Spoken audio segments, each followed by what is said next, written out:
¿Qué tal, muchachos? Mi nombre es Noraya Coyure y estoy encargada de las sesiones virtuales de habilidad verbal.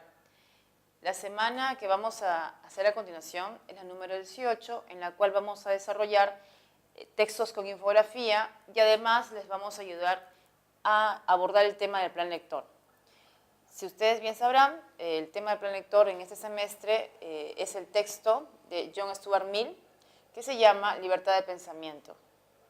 Entonces, a continuación, vamos a trabajar juntos. ¿Qué tal, chicos? A continuación vamos a trabajar la semana 18, que tiene que ver con texto con infografía. Leamos juntos el marco teórico para luego empezar con el primer texto.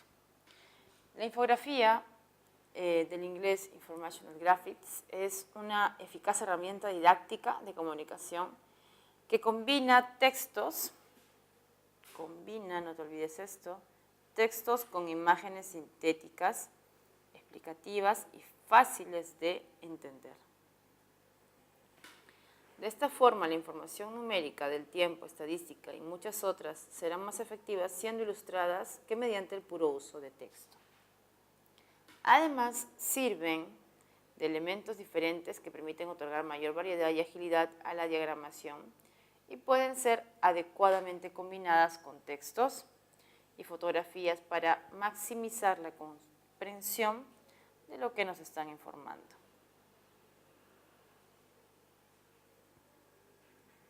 Así como el texto continuo, que es lo que hemos ido trabajando en sus diferentes manifestaciones, la infografía desarrolla tanto un tema, una idea principal y expresa una intencionalidad. Subrayemos esto. Bueno, muchachos, a grosso modo el marco teórico nos plantea lo siguiente.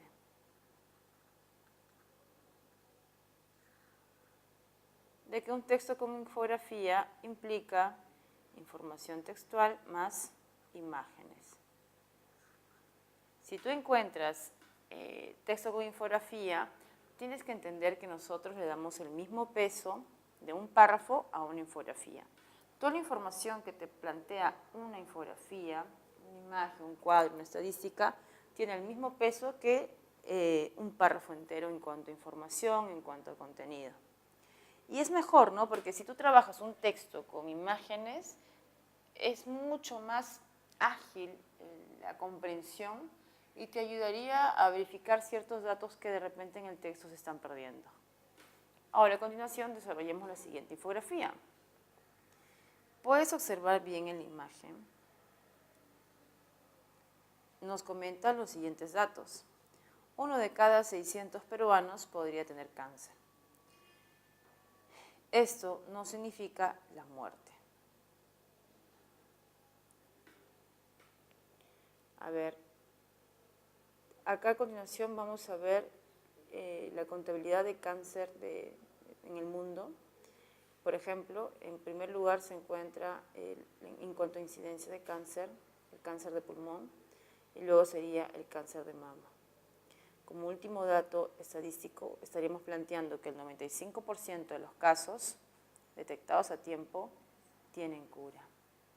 Entonces, a grosso modo también podríamos decir de que esta suerte de infografía que sí trata sobre el cáncer, no tratará síntomas, no tratará tratamientos, sino más bien va a hacer hincapié en una palabra clave que es la prevención.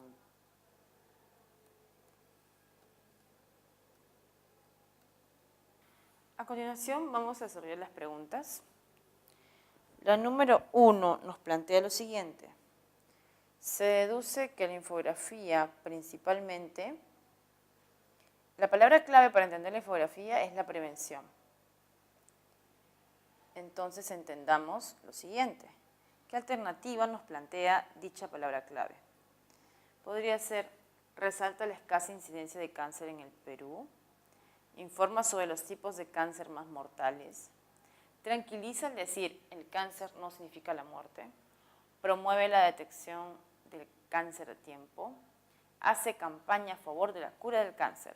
La palabra clave en relación al cáncer, que es la prevención, sería entonces relacionada con la alternativa de Adito. promueve la atención del cáncer a tiempo. Muy bien. La pregunta 2 nos plantea, respecto a la posibilidad de evitar la mortalidad del cáncer, el mensaje de la infografía despierta en el lector. Si estamos ante una infografía de que nos plantea el tema de la prevención, entonces, ¿qué tipo de mensaje nos está tratando de transmitir? Un mensaje de alegría, quietud, esperanza, confianza o seguridad. Entre las alternativas propuestas, el mensaje sería un mensaje de esperanza. Por lo tanto, la respuesta es casita. 3. En el texto de la infografía, la palabra significa se puede reemplazar por. En la infografía la palabra significa estaba ligado a significa la muerte. Esto no significa la muerte. Entonces, se relacionaría con produce, causa, implica, descarta o estimula. Tendría que ser implica porque la palabra implica deriva de una relación. Entonces, 3 sería casita. 4. Es incongruente con el contenido de la infografía afirmar que la mortalidad del cáncer se incrementa con descuido en su detención, eso sí es compatible. El cáncer de temprana detención se puede combatir con inyectables, podría ser compatible. Induce al lector a realizarse exámenes de detención de cáncer, sí. Incluye la imagen de la calavera para generar terror en el lector, esto está totalmente desligado. Y enano, está dirigido a toda la población sin distinción de sexo y edad, compatible. La respuesta sería dado porque la calavera no se ha colocado ahí como un efecto de dar miedo o perturbar, no tiene nada que ver. Sería 4, dadito. Bueno, muchachos, continuemos con el texto número 2. A continuación, esta es la presentación de un gráfico. Vamos a ver de qué trata. Leamos juntos el primer párrafo y luego lo vamos a comparar con el gráfico pendiente. En el párrafo nos menciona que el gráfico 1, el que está acá abajo, permite observar la evolución de los salarios de los docentes, tanto de colegios públicos como de privados, así como los de otros profesionales. Puede notarse una recuperación de los salarios de los docentes del sector público a partir del 2003. Sin embargo, puesta esta estadística en perspectiva, Misala y Ñopo, que publicaron esto en 2016, señalan estos investigadores con datos regionales de 2007 que la brecha salarial entre los docentes y los demás profesionales en el Perú es una de las más altas de la región. Solo en Nicaragua estas brechas son más grandes. El reto de mejorar los salarios de los docentes es todavía enorme. Terminamos con una conclusión.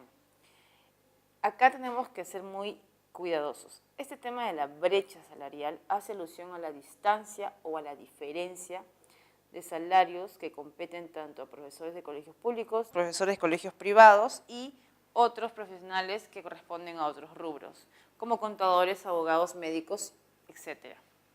Entonces, vuelvo a recalcar, acá el tema de la brecha tiene que ser tomado, esta palabra, como si fuera una distancia o una diferencia, y en este caso de los salarios. Ahora sí, trabajemos juntos las preguntas. La número 1 nos dice, se deduce que Misala y Ñopo en el estudio que emprendieron en el año 2016, A, recurrieron al método comparativo, arribaron a conclusiones inesperadas, no tiene nada que ver, aplicaron el método de la entrevista, esto no se ve en el cuadro, viajaron a diversos países de la región, tampoco se nota en el cuadro, enfocaron su indagación en el año 2016, no solamente en ese año. Entonces, la respuesta sería de que recurrieron más bien al método comparativo. 1, avión. 2, a diferencia de los docentes de la región, los docentes peruanos, A, en sus luchas reivindicativas reciben el apoyo solidario de padres de familia y alumnos. Esto no se nota en el estudio, así es que no lo tomamos en cuenta. Conocen de cerca las carencias educativas de su centro educativo y las de sus alumnos. Este no es el tema a tratar. Casita, mínimamente aspirarían a homologar sus sueldos con los de los médicos y abogados. Esta es una realidad a partir de lo que hemos visto en el cuadro. Sería la posible respuesta, pero veamos si hay otra que la podría, digamos, mejorar. Dado, perciben remuneraciones que no han variado sustancialmente desde el año 2003. Esta no es tan evidente. Y enano, realizan diferentes trabajos adicionales para compensar su deteriorada remuneración. Eso tampoco es un tema a tratar. Sería entonces casita. La número 3 nos dice, señale lo compatible e incompatible de los siguientes enunciados según la información que proporciona el gráfico 1. 1. En el año 98 los profesores de colegios privados percibían salarios ligeramente superiores a los colegios públicos. Según el cuadro que puedes verificar a continuación, esto es verdadero. 2. En el año 2005 la disminución salarial afectó por igual a profesores de colegios públicos, privados y a otros profesionales. Esto es falso, porque ya se había instaurado una brecha. 3. La brecha salarial entre profesores de colegios públicos y privados desde 2006 tiende a mantenerse. Esto es verdadero. Y por último, 4. Desde 1998 hasta 2014, los otros profesionales han mejorado sustancialmente sus ingresos. En realidad, el tema de los salarios no ha mejorado en ningún sector. Sería verdadero, falso, verdadero, falso. La respuesta final sería dado. 4. En el texto la palabra perspectiva con nota, en el texto decía estadística en perspectiva de los investigadores. Y como los investigadores han recurrido a la estrategia de la comparación, entonces este punto de vista o perspectiva tiene que connotar también comparación. 4 sería casita. 5. Si la recuperación salarial del 2003 al 2004 fuese igual para profesores públicos y privados y otros profesionales del Perú, lo que te plantea a continuación esa extrapolación es de que si a todos les suben los sueldos, ¿qué pasaría? O sea, si a los profesores de los colegios públicos, los colegios privados y a los otros profesionales, a todos les suben el sueldo, entonces no existiría la disminución de dicha brecha salarial, se mantendría en lo mismo. La respuesta, por lo tanto, sería besito. Aún así, la brecha salarial de estos profesionales sería una de las más altas de la región. Muchachos, a continuación en el texto 3 viene una suerte de cita en inglés y luego una información que solidifica la cita en inglés. Les voy a dictar lo que se menciona en inglés para luego poder trabajarlo juntos. El texto inicia con una bella frase o metáfora que nos dice los vacíos siempre se llenan. Y a continuación empieza la traducción en inglés, donde nos dice, ocurrió tras la decadencia del Imperio Español, en el que no se ponía el sol, y más tarde con el ocaso del Imperio Británico, para dar paso a la marcha imperial de Estados Unidos, que convirtió el siglo XX en la centuria americana. En esta primera parte nos va a nombrar a distintos momentos históricos en los cuales una superpotencia tenía o poseía la hegemonía mundial. Por ejemplo, el Imperio Español, que domina en una cierta época, fue reemplazada por el Imperio Británico, y luego el Imperio Británico fue reemplazada por Estados Unidos. Como bien recordarás, luego de la Segunda Guerra Mundial se forman dos bloques. Estamos hablando del bloque soviético y el bloque capitalista de Estados Unidos. Y de entre ellos dos, el que resurge y el que, digamos, lleva la palestra de toda la hegemonía mundial resultaría ser Estados Unidos. Ahora, se deduce de esto, ¿no?, que Estados Unidos sería reemplazado en algún futuro por otro país que es China. Vamos a leer el texto y corroborar si estamos bien con esta suerte de deducción. La consolidación del emperador Xi Jinping tras el Congreso del Partido Comunista en Pekín es una poderosa señal del giro de orden internacional. Cambio propiciado por el vacío originado por la llegada de Donald Trump a la Casa Blanca, decretando un repliegue de la todavía primera superpotencia y una política errática sin brújula internacional que desconcierta a los aliados tradicionales de Washington. ¿Qué ocurre? Que el ascenso de Donald Trump como presidente de Estados Unidos genera un clima de inestabilidad política, económica, no solamente a manera de que en su propia sociedad, sino internacionalmente. Esta ascensión de Trump, por lo tanto, al poder en Estados Unidos, le daría un clima tan inestable que otro país como China estaría perfilándose como la próxima hegemonía mundial, ¿no? Entonces, a continuación, veamos qué es lo que nos plantean las preguntas. 1. De la cita en inglés se deduce que la hegemonía imperial de una potencia es global, permanente, intermitente, transitoria o azarosa. Tendría que ser transitoria. 1 sería dado. ¿Por qué transitoria? Porque como dice la primera parte del texto, los vacíos siempre se llenan. Un gobierno, un imperio, siempre es reemplazado por otro y así sucesivamente. 2. En el texto la palabra decline asume el significado de esta palabra en inglés. Creo que sí es sencillo de reconocer y de darle un significado. Sería 1, besito. 2, besito, perdón, decadencia.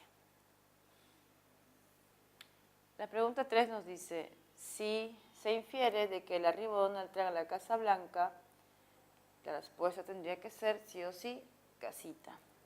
Pone fin a la marcha imperial de Estados Unidos. 3, casita. 4. Si Donald Trump en sus relaciones internacionales estableció una política coherente y no errática, entonces tendríamos que señalar que Donald Trump crea o genera un clima estable y por lo tanto la superpotencia mundial que es Estados Unidos tendría todavía cierta injerencia. Ahora, una respuesta que tenga que ver con esto es China tendría dificultades para imponer su hegemonía mundial. 4, amorcito. Chicos, a continuación vamos a trabajar 4 preguntas de series verbales. Veamos las siguientes preguntas. Dice, 1. Eminente, insigne, tiene que ver con célebre, famoso. Ambos son sinónimos. Díscolo, sumiso. Díscolo tiene que ver con rebelde y sumiso sería su antónimo. Sosegado, calmo son 2 palabras que son sinónimos. Por lo tanto, lo que sigue tendría que ser un antónimo. Entre las alternativas, ¿cuál sería antónimo? Robusto, hercúleo es sinónimo. Banal, superficial, otro sinónimo. Sapiente y docto están relacionados, son sinónimos y tienen que ver con la sabiduría. Silente y ufano no se relacionan. Y fortuito, planificado, este sí es el antónimo. Por lo tanto, respuesta enano. 2. Indique cuál es el hiperónimo de rosa, clavel, margarita. Estos elementos, rosa, clavel, margarita, pertenecen a una categoría. ¿Qué categoría serían? Arreglo, nombre, floral, flor o ramillete. Dentro de estos argumentos o estas alternativas, tendría que ser flor, categoría flor. 2, dado. 3, sensatez, prudencia, discreción, pertenecen a la misma serie semántica y son sinónimos. Una palabra que se asemeje o tenga que ver, tenga relación con esas 3, ¿cuál sería? Probidad se va, sapiencia, sabiduría se va, sosiego es calma, equidad es igualdad. Sí, entonces la respuesta sería casita sin déresis.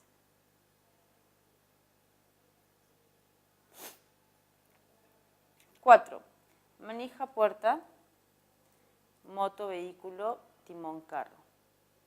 La relación que viene a continuación tendría que ser pulgar, dedo. 4, amorcito. A continuación vamos a trabajar el plan lector de John Stuart Mill sobre libertad de pensamiento y discusión. Recordemos que todo gran filósofo siempre se plantea algo. En el caso de Mill se preguntaría, ¿no? ¿En qué sentido el hombre es libre dentro de una sociedad? ¿No? Un individuo respecto a un colectivo ¿sería libre? Ante esto, Stuart Mill te presenta una estrategia. ¿Cuál es su estrategia? Palabra clave para entender el pensamiento de Mill, lo voy a colocar acá, es la siguiente palabra.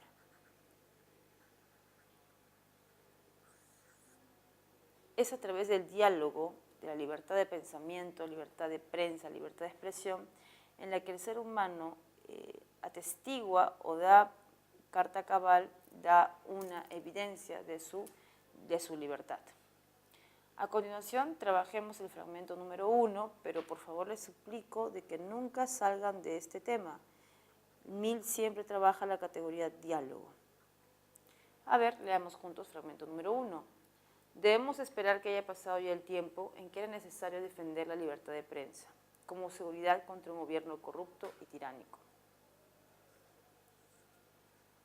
Hoy día ya no hay necesidad, supongo, de buscar argumentos contra todo poder, legislativo o ejecutivo, cuyos intereses no sean los del pueblo y que pretenda prescribirle sus opiniones y determinar las doctrinas y argumentos que está autorizado a escuchar. Por otra parte, este aspecto de la cuestión ha sido expuesto tan a menudo y de manera tan convincente que no es necesario que insistamos acá o aquí de manera especial. En esa primera parte de Stuart Mill, que es el fragmento número 1, se encuentra en la página número 1 también de la obra. Estamos desarrollando lo siguiente. Te está hablando de que hay una relación mutua entre el gobernante con los gobernados. Si estamos ante un gobierno tiránico y corrupto, Stuart Mill, ¿qué va a preferir?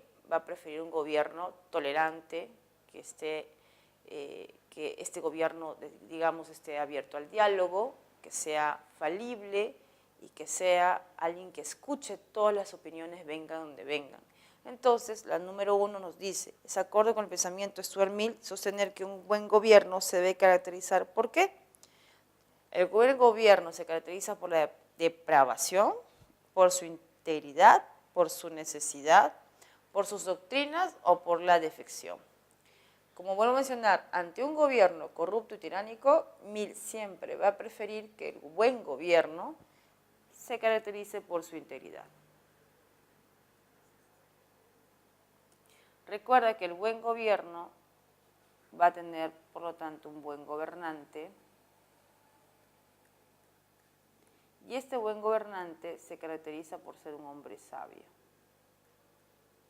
El hombre sabio es aquel que siempre escucha a los demás e incluso es capaz de hacer una autocrítica. 2. Se deduce del fragmento que según Stuart Mill, la libertad de prensa, existen categorías dentro de la obra, que es libertad de prensa, libertad de pensamiento y libertad de expresión. Estas categorías siempre se van a dar en un clima de diálogo, donde el silencio está anulado y donde se privilegia el diálogo. Entonces veamos qué nos dice este fragmento sobre libertad de prensa. A. Es una necesidad contra un gobierno honesto. No habría necesidad contra un gobierno honesto. B. Se fortalece cuando se opone a los gobiernos. No es necesario que se oponga, porque la libertad de prensa es algo que, si el gobierno es bueno o atiende bien o mal a su gente, igual la libertad de prensa, digamos que va a existir. C. ¿Está libre de ser oprimida en una dictadura? No está libre de ser oprimida. Muy por el contrario, sería oprimida en una dictadura.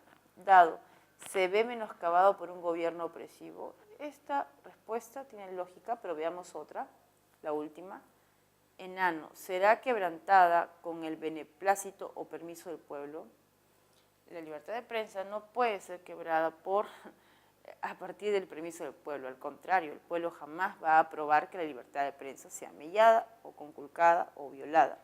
Entonces sería 2 dadito. 3. Se desprende del texto que para Mill, ¿no? La libertad de prensa se practica sin restricciones. Tendría que tener un clima de diálogo, un clima de gobierno tolerante.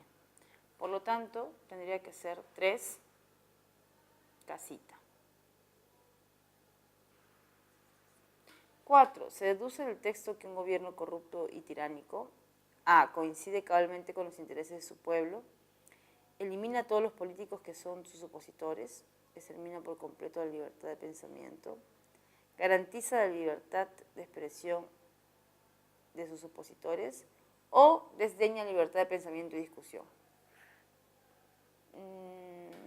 Entre elimina, extermina y desdeña tendríamos que trabajar con enano. Desdeña, rechaza, opaca, limita, reduce la libertad de pensamiento y discusión. 4, enano. 5. Se colige el texto que el enfrentamiento contra una tiranía, según Mill, debe ser: antes de enfrentarnos contra una tiranía, Mill te pide que agotes todos los recursos del diálogo. Cuando ya no se puede dialogar más, entonces es ahí cuando se recurriría al enfrentamiento con la tiranía, que tendría que ser supervisada o llevada a través de la ideología de los llamados intelectualmente activos. Entonces, para esto, el enfrentamiento con la tiranía va a pasar por un proceso. Primero se dialoga, que es un proceso racional, y luego, si no quedan otros recursos, entonces recién se va al enfrentamiento. Veamos entonces cuál sería la respuesta. Menoscabar la libertad, dirigida por los filósofos, realizada azarosamente, debidamente meditada o ejecutada sin reflexión. Tendría que ser debidamente meditada. Fragmento 2. Supongamos, pues, que el gobierno va en toda una con el pueblo y que no intenta siquiera ejercer sobre él ningún poder de coerción, a menos que no esté de acuerdo con lo que él considera como la voz del pueblo. En este primer fragmento, primera parte, nos está hablando de lo siguiente: el pueblo y el gobierno, ¿no? Y la relación tensa entre el pueblo y el gobierno.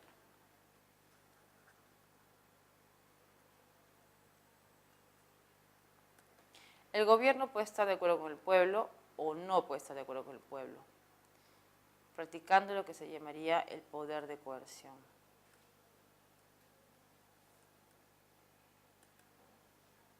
Sigamos leyendo. Pero yo niego al pueblo el derecho de ejercer tal coerción, ya sea por sí mismo, ya por medio de su gobierno. Este poder de coerción es ilegítimo. Acá nos va a aclarar lo siguiente: no solamente el gobierno puede ejercer un poder de coerción para con el pueblo, sino también el pueblo. Pero entre los dos, ningún poder de coerción es legítimo, no se puede, según el pensamiento de Mill.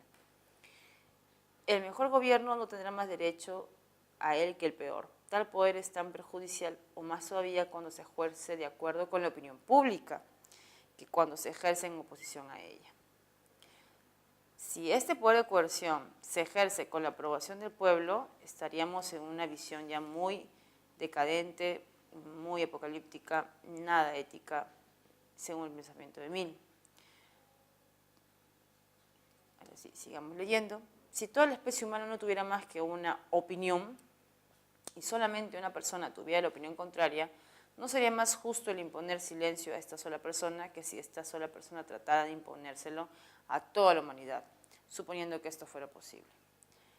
Lo que nos plantea es lo siguiente: si en un auditorio todas las personas tuvieran una sola opinión y una de ellas opinara distinto, lo que tendríamos que hacer no es rechazarla o denigrarla, sino más bien escucharla, aún a pesar de que su opinión sea contraria a la de todo el grupo.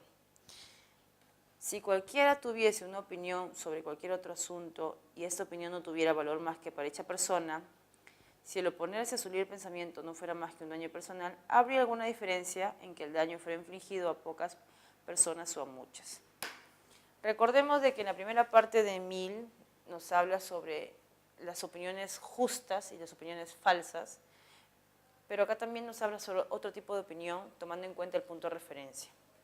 Si la persona opina de manera personal sobre algo que solamente le compete a esa persona, no tiene una afección o no afecta al colectivo. Pero si su pensamiento salta de lo personal a lo colectivo y afecta al colectivo, entonces dice Mill de que ahí hay una gran diferencia, un gran significado, algo de por medio. Ahora sí, leamos juntos las preguntas. 1. En el fragmento, lo más resaltante para Mill es que, leamos juntos, la imposición de silencio es atributo del gobierno, más no del pueblo. El silencio lo puede ejercer tanto pueblo como gobierno. Se va. El uso del poder de coerción por el pueblo o gobierno es legítimo. No, para Mill es ilegítimo. ¿Es imposible que una sola persona pueda oprimir a todo un pueblo? No es imposible. Según la historia sí se ha dado.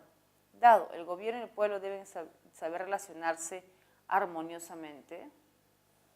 ¿Eso es lo más resaltante? No. Ni el gobierno ni el pueblo deben optar por el ilegítimo poder de coerción. Esta es la respuesta. 1, enano.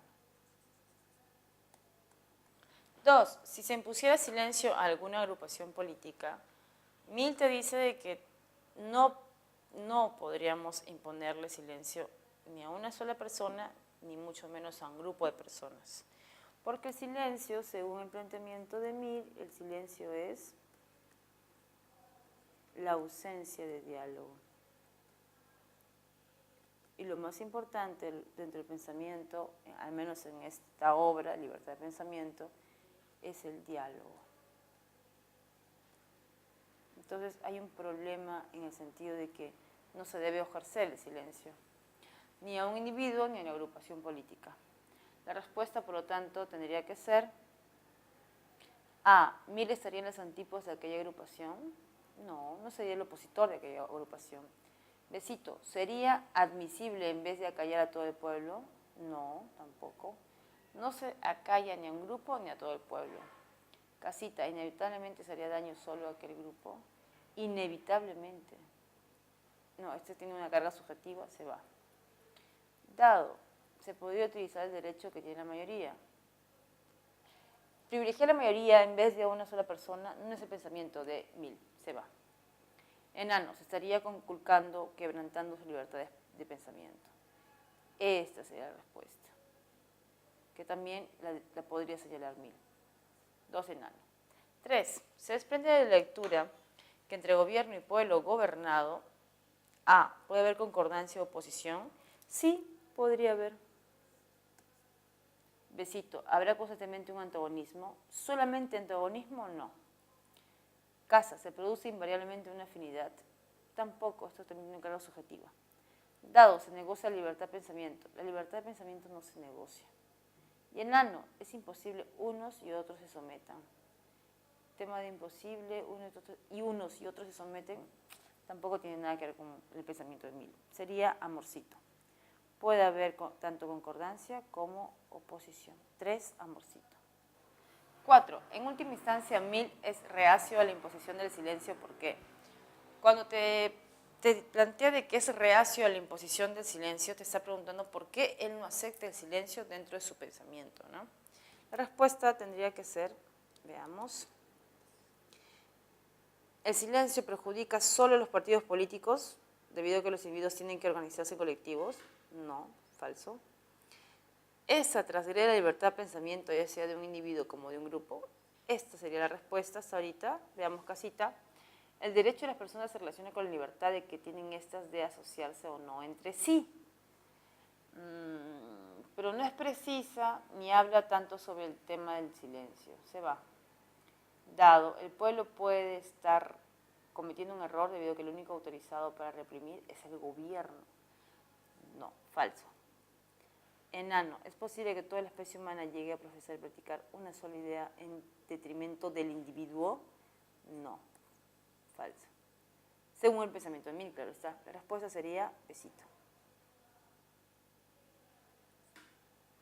5. Si en una sociedad idealista si existiera una persona materialista, entonces tendríamos que respetarla, no ahogarla en el silencio, sino más bien escucharla. Por lo tanto, la respuesta sería, los primeros tendrían que respetar la libertad de pensamiento del individuo. 5, casita. A continuación, leamos el último fragmento que pertenece al prelector, no sin antes hacerte recordar de que, por favor, no leas todo Stuart Mill de un porrazo, como se dice coloquialmente, un día o 2 días antes. Date tiempo, organízate y lee Stuart Mill por partes para que puedas entender las categorías, las ideas principales y sobre todo para ligar y entender todo el pensamiento en el conjunto, ¿no?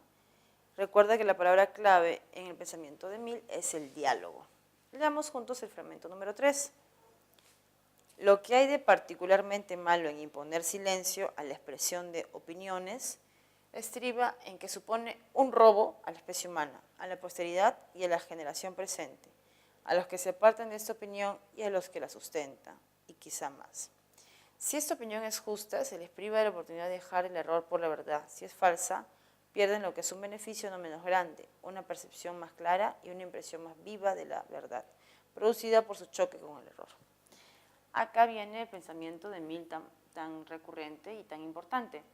Lo que ocurre es de que entre un gobierno respecto a sus gobernados, debería existir una suerte de dialéctica en el cual tanto uno como el otro se escucha, y acá sale a relucir dos tipos de opiniones. Una opinión falsa y una opinión justa. La opinión falsa choca con el error, pero después de chocar con el error y por el medio del aprendizaje, llegaría a la verdad. La opinión justa llega de manera más directa a la verdad. En conclusión, tanto opinión falsa como opinión justa acceden a la verdad. Entonces aquí habría un beneficio. El beneficio del diálogo es que tanto las opiniones falsas como justas se descubren que tienden hacia la verdad. Entonces siempre es un beneficio escuchar tanto una opinión falsa como una opinión justa. Ahora sí, muchachos, sigamos con el texto. Es necesario considerar separadamente estas dos hipótesis, a cada una de las cuales corresponde una zona distinta del argumento. Jamás podremos estar seguros de que la opinión que intentamos ahogar sea falsa, y si tuviéramos tal certeza, el ahogarla no dejaría de ser un mal. En primer lugar, la opinión que se intenta suprimir por la autoridad puede muy bien ser verdadera. Los que desean suprimirla niegan naturalmente lo que hay de verdad en ella, pero no son infalibles. No tienen ninguna autoridad para decidir la cuestión por todo el género humano e impedir a otros el derecho de juzgar. No dejar conocer una opinión porque se está seguro de su falsedad es como afirmar que la propia certeza es la certeza absoluta. Cuando se condena silencio a una discusión, se afirma por lo mismo la propia infalibilidad. La condenación de este procedimiento puede reposar sobre este argumento común, no el peor por ser común. Desgraciadamente, para el buen sentido de los hombres, el hecho de su fabilidad está lejos de tener en los juicios prácticos la importancia que se le concede en teoría.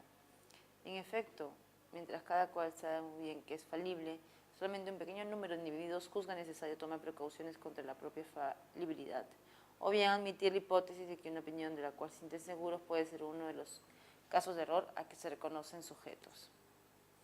Acá se está trabajando una última idea. En el plano teórico, como el ser humano se considera un ser imperfecto, entonces también se considera como que puede cometer un error. En el plano teórico el ser humano es un ser falible, pero en el plano práctico, en la praxis, hay una tendencia de que el ser humano se convierte de falible a infalible. El falible es el tolerante, mientras que el infalible es el intolerante. El falible, como es autocrítico y se somete y dice que sí puede cometer errores, es capaz de escuchar a los demás. En cambio, el infalible, como es todo lo contrario, es un intolerante y no sopesa nada. Por el contrario, solamente toma en cuenta su propia opinión. A continuación, vamos a trabajar las preguntas. La pregunta número 1 es, en el fragmento, John Stuart Mill reflexiona en torno a ¿qué? Robo a la humanidad. Esto es una metáfora en realidad. A la imposición de silencio. Esto es una idea secundaria. A buen sentido humano. Ideas más aún secundaria. Principio de falibilidad puede ser, o la certeza de los juicios. Entre certeza y principio de falibilidad tendría que ser dado. En el texto, el sinónimo contextual de ahogar podría ser oprimir, asfixiar, apretar, asustar o moderar. Entre estas 5 tendría que ser oprimir. 3. Es compatible con el texto afirmar que la aceptación de la propia falibilidad se agota en el plano teórico, pues no se lleva a la práctica. Le cito, es una necesidad para poder demostrar quién tiene la razón. Casa es el mejor argumento a los que imponen silencio a otros. Dado, inhibe a las personas de derecho de expresar los juicios. Y enano permitiría reconocer que todas las ideas tienen algo de verdad. Entre amor y enano, que es lo que podrían ser, les puedo plantear que el enano se encuentra dentro de amor. Porque este tema de que todas las ideas tienen algo de verdad, sí se da en el plano teórico, pero no se lleva a la práctica. Sería, por lo tanto, amor. 4. Se infiere del texto que la imposición de silencio y la expresión de opiniones es un robo. ¿Por qué es un robo? Jamás podremos estar seguros de las opiniones falsas. Eso podría ser. Nos permitiría conocer solo las opiniones verdaderas. Tenemos derecho a conocer la verdad como el error. Aquella imposición es el argumento de los equivocados. Las generaciones se caerán sin conocer la certeza. Entre A y casita, que es la que yo estoy perfilando como respuesta final, tendría que ser lo siguiente. A podría ser contenido en casa. Entonces es casa. Porque la verdad presenta una opinión falsa como una opinión justa. Está contenida ambas. Por lo tanto sería 5 casita. Y 5, si los hombres se caracterizaran por su infalibilidad, entonces posiblemente, veamos, la reflexión filosófica se volvería inconducente, no tiene nada que ver. Los hombres desistirían ya de buscar la verdad, no, jamás. Casa, la certeza de nuestras opiniones quedaría mellada. Quedaría opacada, limitada, no. La humanidad encontraría por fin la paz absoluta, tampoco. La intolerancia se expresaría con mayor énfasis, exacto. Hay una relación ineludible, inevitable entre lo infalible y lo intolerante. 5, enano. Bueno, muchachos, eso ha sido todo por hoy. Espero que les haya gustado la semana número 18. La próxima semana vamos a trabajar la semana de repaso. Cualquier duda o inquietud, no duden en hacérnosla llegar. Cuídense, chicos.